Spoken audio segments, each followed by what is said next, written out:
Welcome. We are going to be starting with yoga, everyone. So feel free to spread out. I love yoga. It's my favorite way to prepare for meditation. So hopefully you feel that too. We're going to do some yoga, and we're also going to contemplate our dharana during our yoga, and then we're going to have a few, like a little bit of a quote or two about it, and then we're going to meditate. So I'll begin by introducing the Dharana. We'll all have a minute with that. And then I'll reference it while we do yoga, and then we'll meditate with it. So go ahead and just be comfortable for a moment.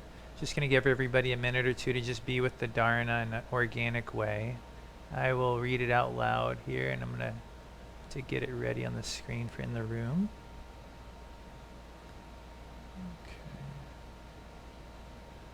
All right, so here it comes, Dharana 23.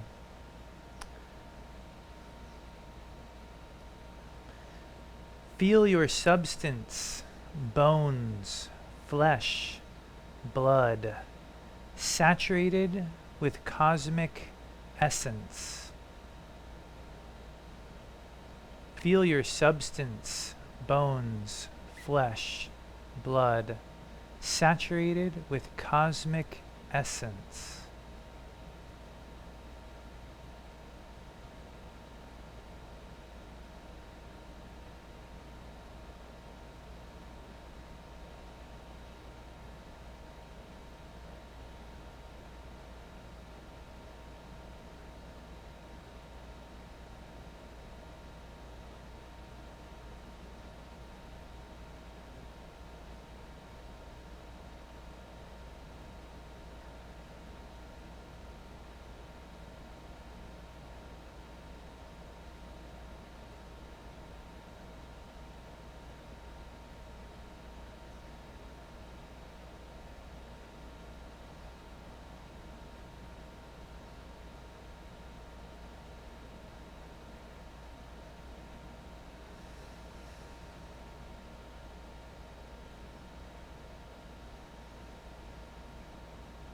We will be returning to this throughout class. You're welcome to continue working with it.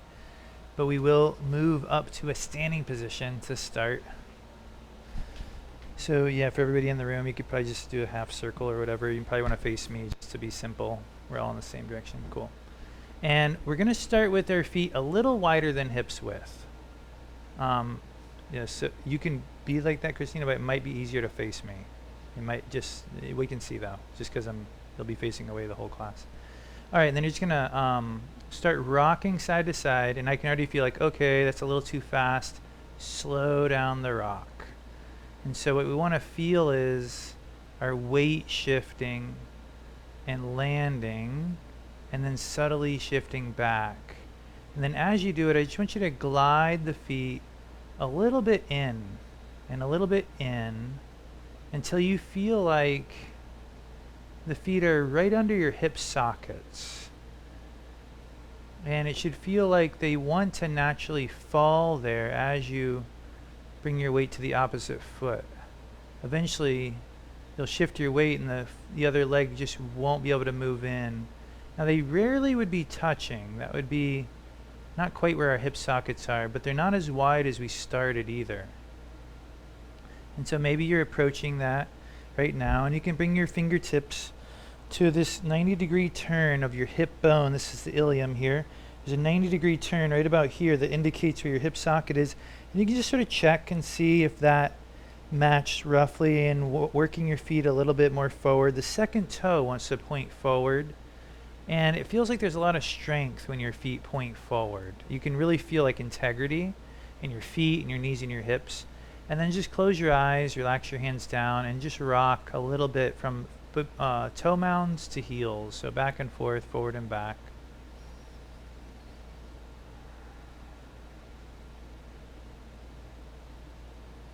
And then try making a circle around your feet. So you're feeling the edges of your feet.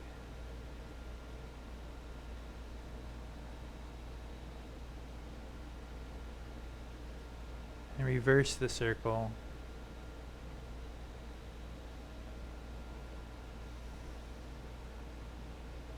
And then try to stand what you would feel like is not necessarily equally between heel and big and ball mounds of your feet, but like where you feel like your weight is distributed well. Naturally, a little bit more weight in the heel would make sense with the stacking of your bones, right? If you're forward on your feet, which you can all try, you can lean forward, you can feel how the muscles grab, like when you lean forward into the toe mounds, into the ball mounds of the feet, the muscles sort of support you on that front line. And muscles, of course, that's quick. A lot of like people who are really pitta, moving through their life pretty quick, you'll see them on the front of their feet because they're like in their muscles a lot. And then you let yourself rock a little bit more into the heels, and you'll feel the musculature of the front line of your body relax. And you're like, oh, okay. And maybe even the back line wakes up a little. You might even feel your glutes, your hamstrings just lightly activate. That back line's slower twitch.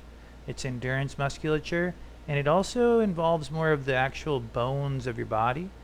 So the bones are holding a lot of the weight, and you feel like the front of your body can sort of release. Now, there's always going to be a little bit of tone. We don't want to just sort of like just flop into the front of the body, but it's nothing like when we're leaning forward.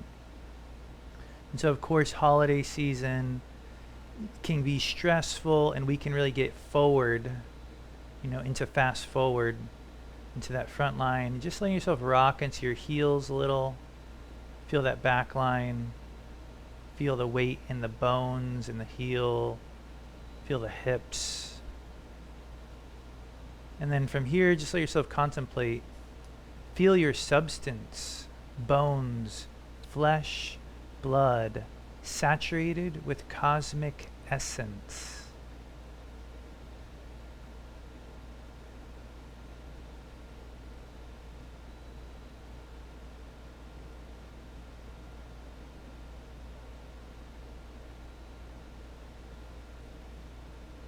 Slight bend in the knees.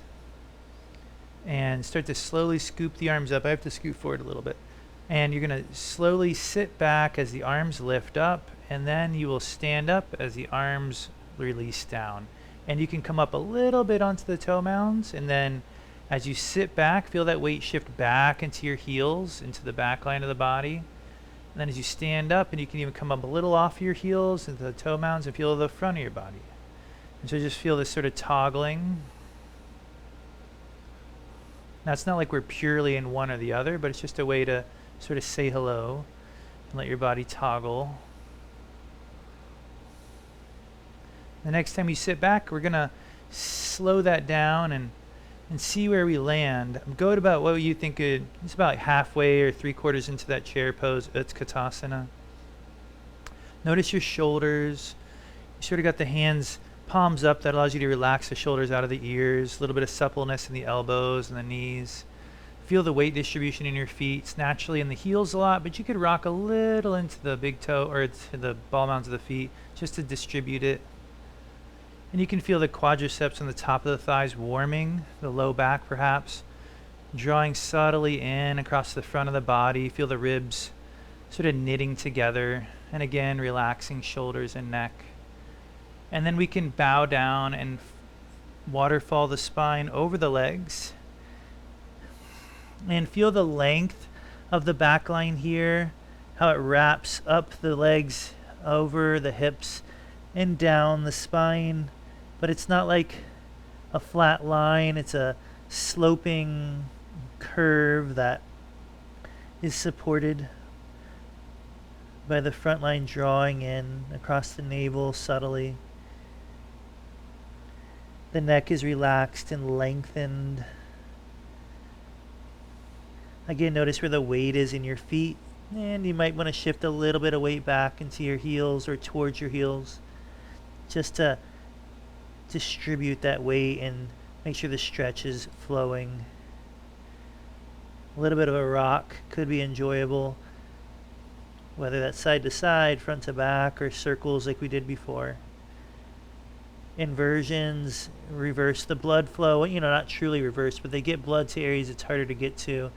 You might notice that they're very awakening. Coming up slowly is an art. The knees bend, the feet press, the weight shifts back towards the heel. We slowly roll up with the front line drawing in and sort of pushing our spine up. When we get up to the top, the shoulders can alternate rolling back, getting any kinks out. And just feel how grounded your feet are into the floor. It's almost like they could have little tendrils of roots into the floor. And we'll bounce. And so just let yourself release all through, and you're bouncing on the ball mounds of the feet with the heels lifting. 10, 9, 8, 7, 6, 5, 4, 3, 2, 1, and then just let yourself shake very gently. Nice gentle shake. Almost like as if you were being shaken by someone who loved you and they were like, yeah, hey, loosen up, looking good, feeling good, that kind of shake. And then settle slowly to your Tadasana and feel your substance, bones, flesh, blood, saturated with cosmic essence.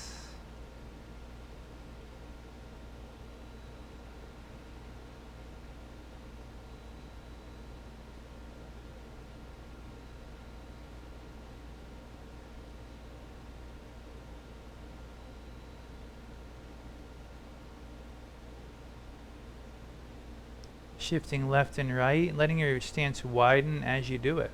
Little by little, inches by inches. Shifting one way and then reaching the foot the other. Shift your weight into one foot, reach the foot the other way.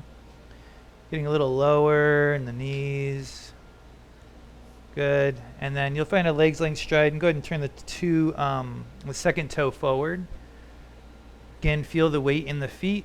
It's not all in the ball mounds, it's not all in the heels. And we'll bring our hands to our hips, and just one little forward fold to get started, just to release. And then slowly bend knees, roll up, real simple. When you get up, the right foot turns out, the left foot turns in a little bit. Virabhadrasana 2, sort of dynamic, pulsing. As you bend the right knee, it should barely sort of reach that ankle. If it goes past it, you just inch that right foot out. And the hips are relaxed. They're not facing directly in front of you. They're not facing where the right toes are facing. They're relaxed in this space in between, a gentle angle that they find naturally if you let them. The next time you pulse into the posture, just let your knee rest towards that, or right over that ankle roughly. Big toe mound of the right foot, or the big toe itself, just holds down a piece of paper underneath it. And go ahead and spread your toes out. See if you can feel some space between your toes. I think getting some space between your toes is a good way to chill out. It feels like you actually have to sort of relax, and it feels like you can get the air in there. Pause, breathe, feel. Drawing the legs gently towards one another and feeling that upward buoyancy of the hips. Shoulders stay relaxed. And instead of coming right out, we're going to turn towards the foot, the right foot that is, dropping the left knee. And then sweeping the arms up for Anjaneyasana, and then sweeping them down and letting your hips go back. And so pulsing here too. You got the nice big broad duck foot in front of you with the toes spread out and the big toe interacting with the floor. As the hips go back, the arms lower. As the hips go forward, the arms sweep. And try to feel your body moving in a united way. Feel the arms sweeping, shoulders dropping down the back, hips, heart. Just try to feel your body as a flow. The next time you flow up into that posture, just pause and check back in with your shoulders. They tend to, get too close to the ears, so relax them. But they could still hold like a beach ball. Your hands and your arms have sort of a purpose here. You can feel that openness. Check in with your front foot. Is it bracing? Can you find some space? Swallow and see if you can get a breath down towards your heart.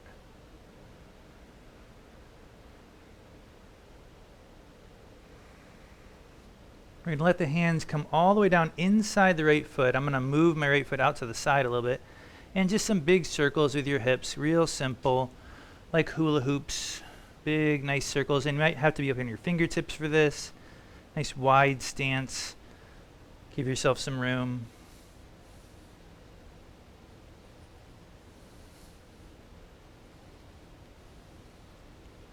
And then we'll walk the foot in. You're going to have to bring your weight back up into that foot, and you're going to turn back to your straddle. So you're facing the monitor again. Cool. Feet turn with integrity. They face forward, scooping the arms in front of you, sitting back, pouring hips and spine into your forward fold, pausing for a moment. And just draw some circles with your spine. Let your spine lengthen and stretch out. Weight comes back into the feet, little into the heels, pushing through floor, rolling up spine, rolling back shoulders when you get there. Before we do the other side, I'm going to heel toe the feet in, give the hips a little break. And let's see. Trying to think. We're just going to cross the leg for a moment in front of the other leg. We'll just do the left leg first. It doesn't really matter. We'll end up doing both. And so I got the foot on the floor, right? Anybody wants to grab a chair, for balance, that could come up, grab the edge of a windowsill, whatever you need. But from here, you're just going to sink back into a little bit of a knee bend. And then when you're ready, if you'd like to try it, you can float the foot that's in front off of the floor. Sort of like you're sitting in a chair in that relaxed way. That's not necessarily great for you when you're in a chair, but nonetheless. And then from here, the arms can come up. And since we have the left foot in front, we can bring the left, let me make sure I'm doing this right, bring the left arm underneath the right. I like to keep my hands back to back. Some people will go all the way to grabbing the palms. Just feels a little tight for me, but please, you can do whatever you like. We're going to come out before we get fatigued, because we're using this just as a counter pose, little ballet moment, what would this be called? I don't know yet. Feels good though. And then back in. Right foot slides in from the left. Keeping the foot on the floor, just sort of establishing balance, bending into that knee so that you got your weight into the foot. You feel a nice wide foot on the floor. Again, if you need anything for balance, grab it. And then you're bending a little deeper. That'll raise the foot off the floor. We're going to keep it right there. And then we'll bring we have the right leg in front, so then I might have done it wrong, but it doesn't matter. The left arm would be underneath, so that's my bad if you did it wrong last time. It's going to feel fine though.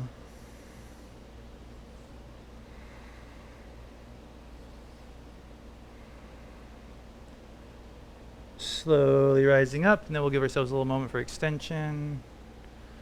And we're back.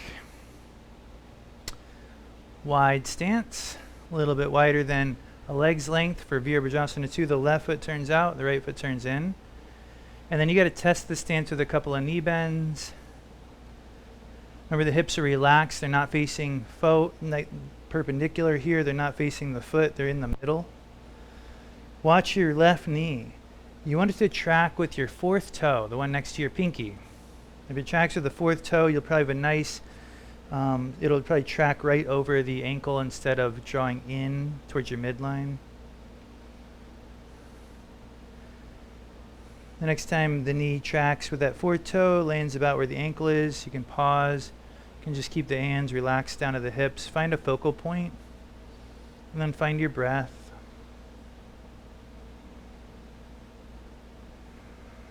Feeling your breath in the middle of a posture takes more focus than we realize. Feel the expanse of your foot, both feet, even the one that's behind you. Spread those toes out and relax your shoulders. Then find your breath again. Instead of coming out, we're going to turn towards the foot in front of us, dropping the knee. You're welcome to have the back toes tucked under or flattened. And then again, just trying to make it smooth. Scooping the hands as we drift the hips forward. Releasing the hands as we kick through the foot, sending the hips back. So feel that front foot has a lot to do with your balance and your movement. When the hips come back, it's because your front foot's pressing, right? That'll keep that leg sort of as a part of the equation, helps with your balance. And it's nice to have the knee bend and the hips work together. Just making the body sort of say hello to each other, all the parts. Next time the arms come up, you can relax the shoulders, but keep the arms up. Stay in your Anjane asana. Find your breath. And ask yourself, what is this posture doing for you? How is it benefiting you? Can you feel that cosmic essence? Cosmic essence in your substance, in your body, in your breath.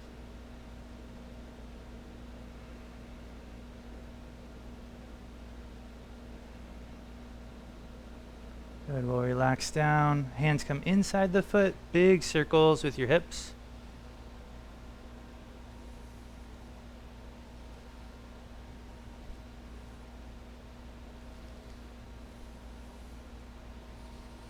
And then we're going to draw the foot back into table, into table position. And from table, I just want to say hello to our core a little bit to help with basically to help with sitting. And one of my favorite ways to do that is by gently unweighting one hand at a time. So we'll start with the left hand. You're going to just unweight it very slowly and watch as the weight distributes naturally into your right hand and how your core turns on. Then slowly unweight the right hand and watch as your body miraculously just balances everything out, so you can do that. And then just unweight one hand at a time and watch also as your knees are taking the weight differently to compensate. It's sort of a cross spiraling pattern. Our internal and external obliques run a diagonal line across our midsection, and they work together for movements like this. And these kind of movements keep your brain sharp as well as they involve these sort of crossing lines, these crossing patterns. From there, we're going to let the hands plant and then unweight both knees. You might want to tuck your toes, or you can flatten your feet for this, it doesn't matter. Whatever feels better. But unweighting the knees very slowly. Remember, the knees don't even leave the floor when you unweight them. And you can just feel a nice compression happen across the midsection, and then let the knees go back to the floor. And then just unweight them again. I don't even think you could get a piece of paper under my knees, for the unweighting part. It's not really about lifting the knees, it's about awakening the midsection. Hopefully your body's in a nice neutral position here. You don't want to splay the ribs.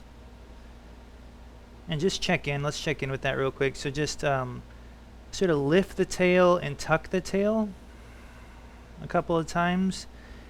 And try to pause where you think a neutral spine would be. That would mean there would be a little bit of a curve in the low back, but not a lot. And then you can do one more unweighting in the knees. And it should feel like your spine stays really nice and natural. Turn your head. Unlock shoulders. Great. And then we can sit back onto our heels or onto a block. We'll take the hands behind us and very slowly lengthen out the arms so that you actually feel the stretch. Watch the ribs. They want to splay open.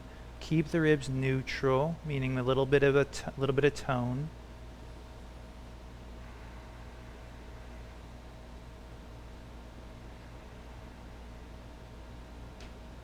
And slowly release. I'm going to turn towards the camera. So we're right here. You're just going to drop the hips to the right side.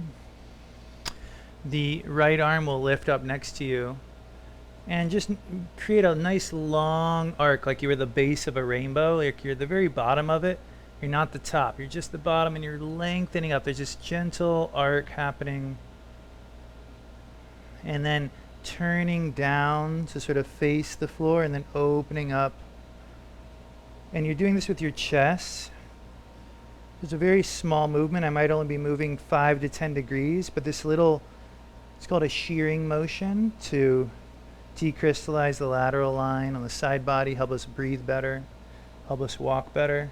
So you want to feel this sort of between the shoulder and the hip.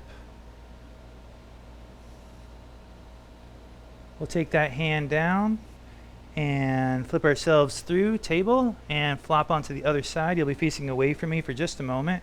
It's the exact same position with the other arm lifted. Remember, you're the bottom of a rainbow. You're lengthening up. The reason I say that is because I don't want it to be like arced over like you're the whole rainbow. You're just the very bottom. Nice length. You're welcome to reach the hand that's down across the body to a knee for support. And then you're just turning your heart from facing forward to facing slightly down, over and over. It's a very gentle action. Don't overdo it. Think of it as just hydrating deep tissue, which is exactly what it's doing. Hyaluronic acid is released when muscles shear across their normal patterns, and it creates more hydration between them so they actually can glide over each other better.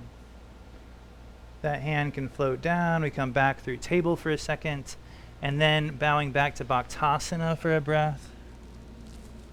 Hopefully Bhaktasana is comfortable for you. Remember, you can always prop up on like a cushion or blocks if it's hard on any part of the back or the knees. Let the weight of your forehead, let the forehead get heavy, and I don't know how it is for everybody's surfaces, but you can massage the forehead on the surface that it's laying on by just rocking left and right, and this can sort of release a lot of tension in the forehead as well as help the sinuses out.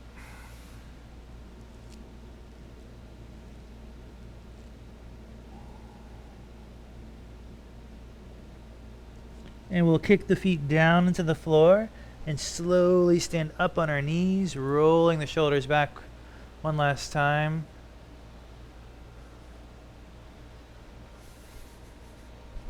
And finishing with a little shake.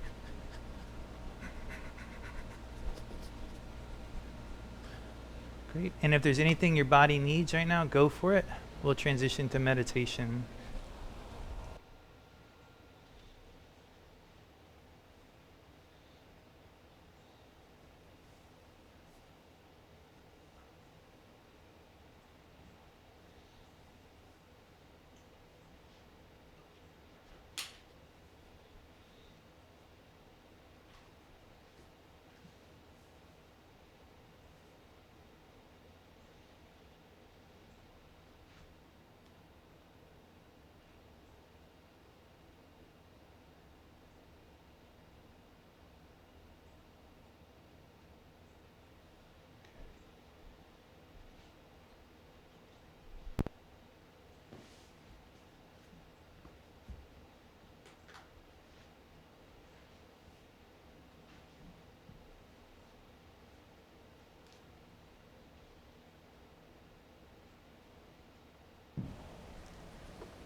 So hope everybody enjoyed that sort of deeper dive into some yoga. And we're going to look at one quote to sort of help us tap into maybe some depth here with the Vijnana Bhairava Dharana that we're working with.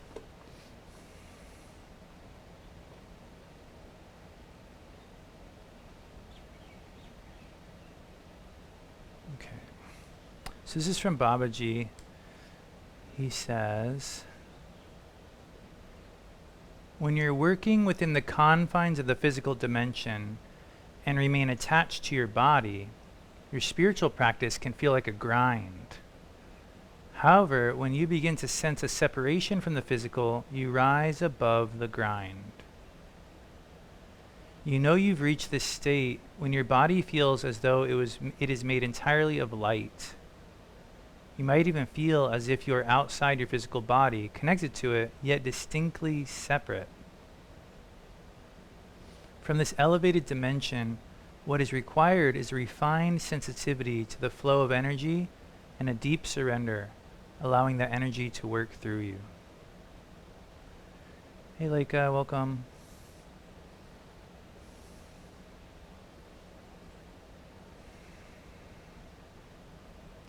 So what we see here is that when we're doing our practice, we work with the physical body, yet there's a part of us that sort of wants to tap into a subtler realm, even alongside that work. That if we stay too physical with our work, whether that means doing yoga, oh, I just noticed that door is open. If anybody wants to close it right there. Even when you're doing yoga, if you're doing it too physically, it ends up sort of slipping into doership. It doesn't actually serve you as much. But when you're paying attention to the experience you're having on a little bit subtler level, when you're coming back to your breath, when you are trying to feel support in a posture like we often cue, then the postures start to change from the inside out. You just naturally do them a little differently. They sort of move. They start to move a little bit on their own. They sort of have this life. And so similarly in meditation, Babaji's saying we don't want to get too attached to maybe the physical aspects of whatever practice we're doing, right? You're doing mantra. We don't want to just stay in the mouth with that physical level of mantra. We want to go to the throat and to the heart with those subtler levels. And he says, you've reached this state when your body feels as though it is made entirely of light. Can't say I've had that experience too many times. I think it comes when it comes. It's sort of a grace kind of experience, But nonetheless, in this Dharana where we're looking at, it's sort of like the Dharana is saying, hey, you can participate in that part of it. You can bring the light to the body. You can bring the light to your meditation practice. You can go for that aspect, You can bring that in. You don't have to, we have to wait on a certain level, but we could also participate in that. And so that brings us to that last paragraph. He says, what is required at this level is a refined sensitivity to the flow of energy and a deep surrender. For me, when I'm doing yoga, that's also how I would say is that level of yoga. It's what's required is refined sensitivity. It's true. If I'm not willing to feel and play a little bit and breathe, it's not going to be very light. But if I'm willing to really let myself sink in, and similarly with a mantra, or with a visualization, if I'm willing to work at that level that we might even associate with like fine art, at that subtle level, then those mechanisms start to be a little bit more responsive. But of course, we're not doing the work, as Babaji concludes. We're just trying to let the energy work through us. So that's always sort of we always come back to that. So with that in mind, let's meditate on this Dharana again. Hopefully you feel comfortable in the seat you're in. Feel free to make any adjustments you need to.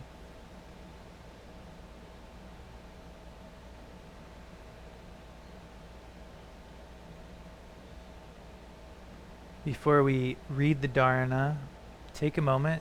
Notice if the body is feeling pretty good after that work. We did a little bit for the core, a little bit for the hips, a little bit for the front body, the back body, the lateral edges. So we sort of touched on a lot of aspects that could help you feel good right now in your seat and feel your breath flow naturally.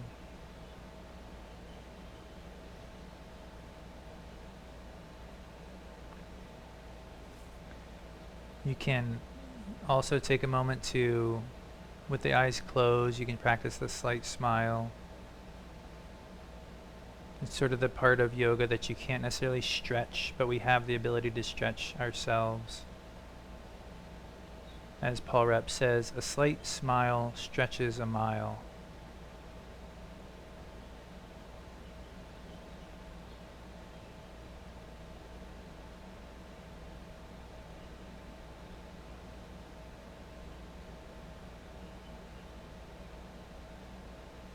And then we have to give ourselves some time. Like I'm going to read the Dharana, and you're going to try to do it right immediately, like we all do. But realize that it takes time and repetition and refinement, perhaps, to unlock what's really going on in these techniques. And so go at it slowly, almost like how a marathon runner would go at the first mile of their marathon. They would just sort of start to feel their rhythm, feel their body, feel their breath.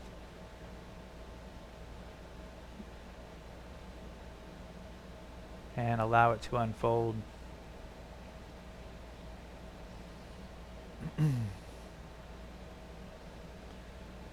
Feel your substance, bones, flesh, blood, saturated with cosmic essence.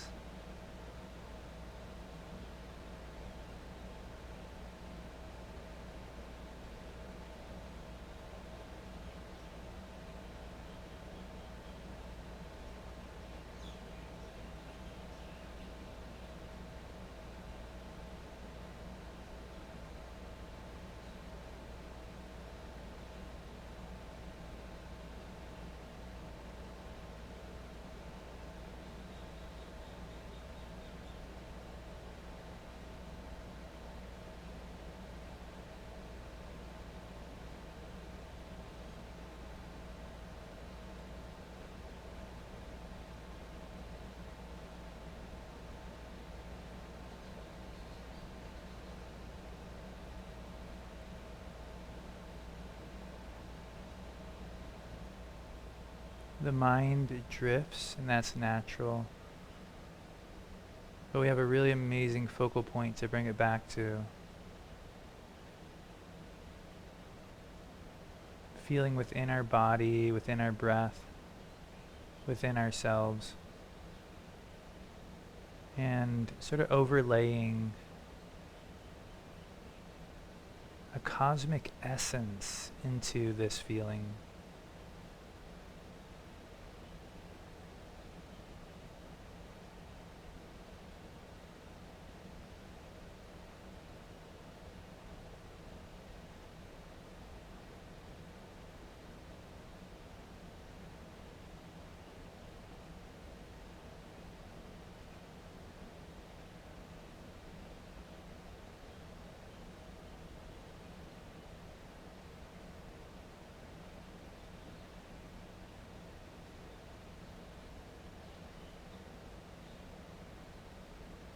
Let yourself relate to this cosmic essence in a gentle way, like we relate to the qualities of bodhicitta.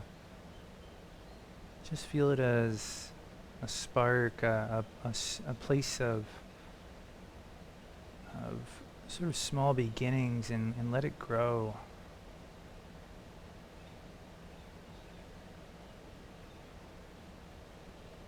Feel that glitter almost, that sparkle in the heart, and let it grow and fill you from the inside, but not even out, from the inside, to the edges of your inside.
Your breath flow naturally infuses you with this cosmic essence. And it happens over and over again.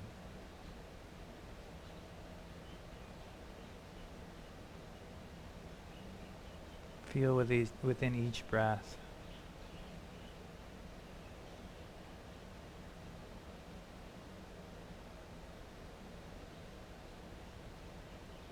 This pulsation of cosmic essence.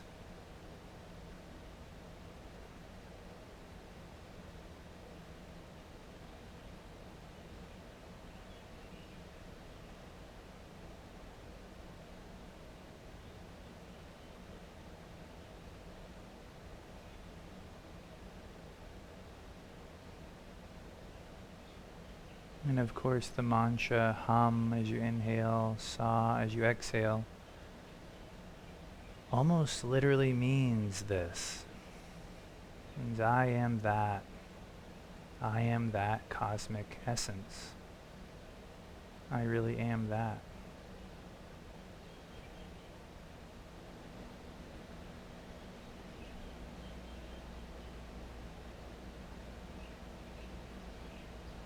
And so repeat your mantra with that same sparkle.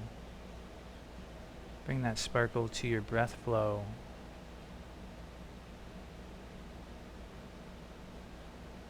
It's up to us to bring that openness and that potential.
You're really doing yourself an amazing favor. You're giving yourself this elixir.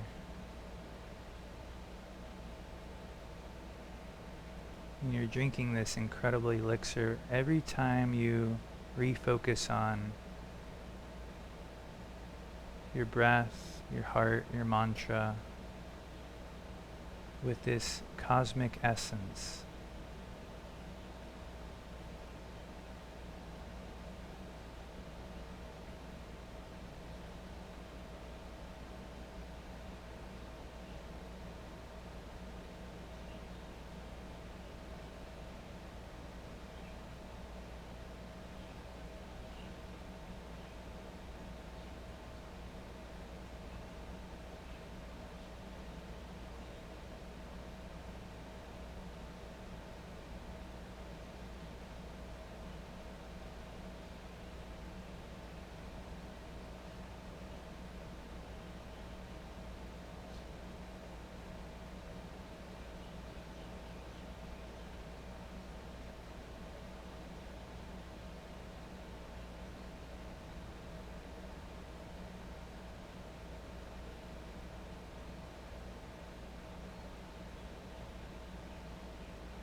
Feel your substance, bones, flesh, blood, saturated with cosmic essence.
Here in the heart of our meditation practice,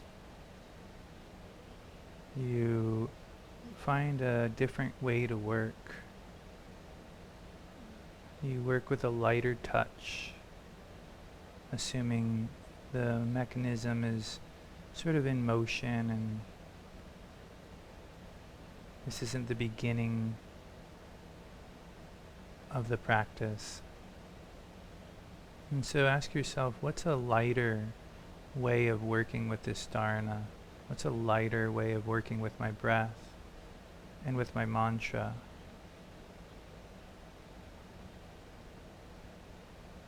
While still remaining focused, how can I lighten my touch?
Imagine a more refined experience of this cosmic essence, one that doesn't occur at the realm of the mind, but really comes from deeper within.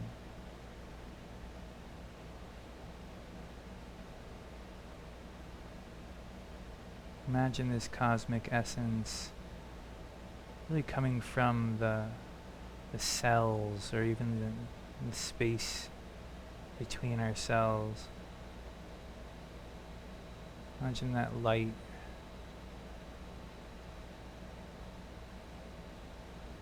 filling you and not even understanding it, but feeling it.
Swami Muktananda reminds us that at the level of the heart, words are hidden, and what exists there is Shakti.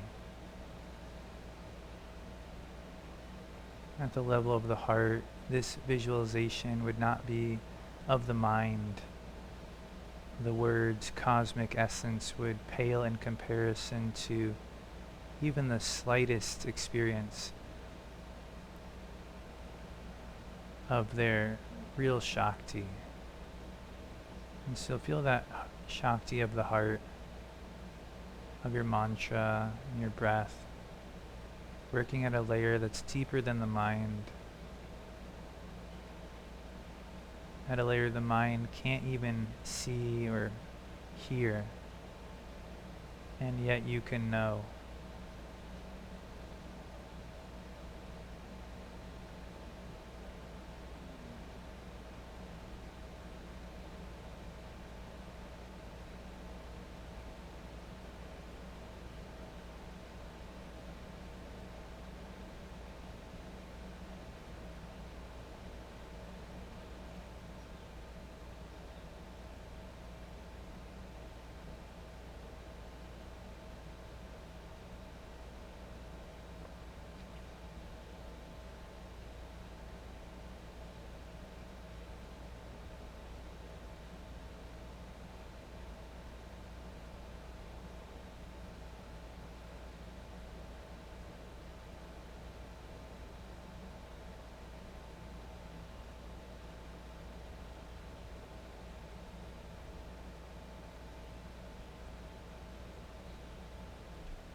And we can take the last couple minutes together to do some tension release practice, this flushing, which is really a visualization, a very similar visualization. As I was preparing for class today, I was realizing like, oh, we're bringing that same cosmic essence in when we breathe in and during tension release, and really trying to let go and sort of let that denser aspect of us flow out as we exhale. And so I'll just guide one or two just in case anybody needs a refresher, and then you're on your own. And so that slow inhale, and anywhere from 5 to 10 seconds, nice and slow. It really takes time, really takes patience. And then you're holding the breath in the heart for that same length of time ideally, but you never want to feel stress. And then you're exhaling for that same length of time. And then you add that cosmic layer, that visualization to it. As you breathe in, fresh prana's flowing in through the third eye, down the throat to the heart, so pure. As you hold the breath there in the heart, that cosmic essence really permeates your being. And it loosens up all that debris inside of us. And as you exhale, then you let go of everything that's not that cosmic essence. You have that ash, that soot, that dirty water flowing out of the heart, down the arms and out your hands.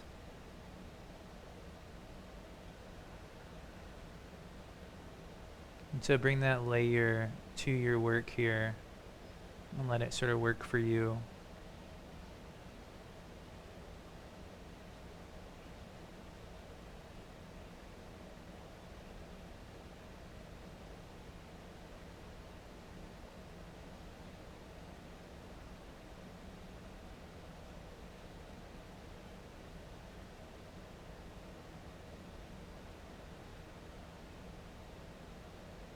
And even the affirmation in the middle, as you're holding the breath, and you say, I deeply wish to surrender all negative psychic tension. There's nothing more cosmic essence about us than a wish.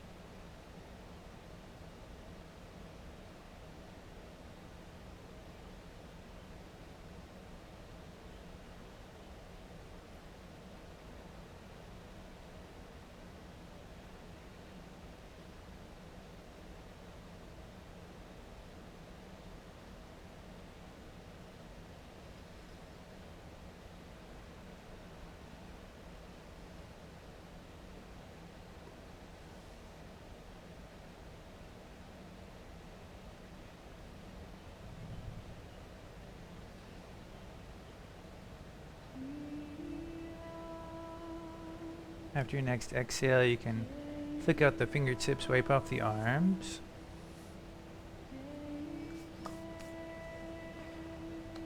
Namaste, everyone. Thank you for being here, I know it's a busy time in everybody's life, for being here and making time for this class. I really appreciate it. Hope you were able to bring some of that cosmic essence into your heart, and I hope it serves you in your practice, your daily practice this month and beyond. So thanks again for being here, and see you next time.